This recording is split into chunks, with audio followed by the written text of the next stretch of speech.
Hey there everybody, how's it going? This is Jorge Varela for the buttonsmasher.com and here's our video review of the Silver Case for PS4. The short version of the review goes like this. It's pretty fun and engaging. It's the typical Suda 51 weirdness that people have come to expect, but in an engaging police drama format. It may be a visual novel, but it does so many different things that all the others do not that you are guaranteed to have a unique experience. I say you give it a shot. Now the long version of the review goes like this.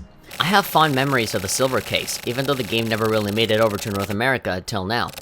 I always got by with really rough fan translations and simple guesswork on my part. I was always incredibly interested in this title, which is why I always went through the trouble of trying to understand it. However, I no longer need to do that anymore, now that an official translator release is finally out. Honestly, even though this game is from 1999, I still think it holds up nicely, save for a couple of details. As previously mentioned, the Silver Case was Grasshopper Manufacturer's very first game, with the well-known Suda51 being one of the writers for the story.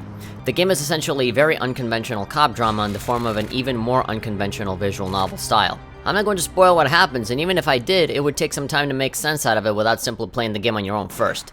Suffice it to say that it gets interesting pretty quickly, and with the added Suda51 weirdness, it also becomes very memorable.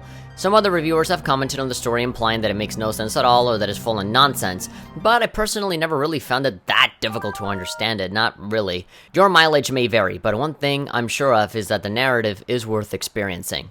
Simply engrossing yourself in the world is pretty enjoyable. Seeing the dark and almost grimy images of all of the characters that talk to you, along with the suspenseful places you explore, frequently adds to a certain tone that you don't really see anywhere else. This feeling of the world is further expanded through some brand new chapters that got added to the game, adding new perspectives to the story. You're not going to be met with a typical format of still character portraits talking back and forth with the same 4 to 5 backgrounds like any other visual novel. Instead, it throws all that stuff out the window and just keeps the window. Having a style that consists of mostly windows and squares showing characters, environments, and text boxes creates a look that is unique to this game, sometimes benefiting it and sometimes hindering it. I say that because every single exploration section of the game is also played in one of these windows. The sizes of these frames can range from big and wide to early Oculus Rift footage size. While some moments allow you to explore 3D environments comfortably with a big window, some look like a scene that was shot vertically on an iPhone, which can be suffocating when wanting to literally see the full picture. Even when you're able to see a good amount of the world, the actual exploration is very brief, full of interruptions, and is pretty clunky to move around as well. From the moment that one of the characters starts to explain a wheel of options that could easily be tied to a single button press, including basic movement that could have just been the D-pad, you can tell this is a game from the 90s trying to play in PS4 2017 territory. I can understand people trying to preserve the original experience, but I wouldn't have minded an option where the controls were more streamlined and simple, rather than the old-as-hell way the Silver Case does it. In the off chance that none of this bothers you, then the constant interruptions might. I understand that this is a visual novel, so the dialogue is the number one focus, but I would have liked it if I had more time to spend to myself for exploring the environments. There are many moments, especially early on, where pretty much every step you take activates another set of dialogue, which can be frustrating when you just want to move around freely and do stuff. Even when you are able to move around without constantly having someone butt in, the environments usually don't have much to look at, for they are either empty or very small. It also makes me wonder why they went with this format instead of going for a more point-and-click style, similar to the Phoenix Wright games. Whatever my gripes may be, I can sort of let it slide, considering how old the game is and how well I got used to it after a while.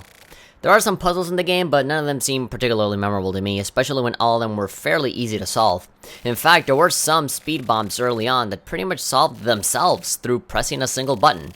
There really isn't much of note in that aspect. But as I said before, the main focus here is just the story, and I think it's pretty good, or at the very least it's intriguing enough to see it all the way through to the end. It has some cool twists and turns that you definitely will not expect, and it does contain a pretty dark, somber, and kind of scary tone to the whole thing that somehow blends nicely with Suda51's trademark oddness. Yeah, some stuff will probably not make any sense to you at all, but that's a big part of why this game was so charming to me. This is definitely not a game that plays it by the books and goes out of its way to be distinctive, which works to its favor more than it does hurt it. This is a Suda51 classic after all, so I do recommend to at least giving it a couple of hours of your time and see how you like it.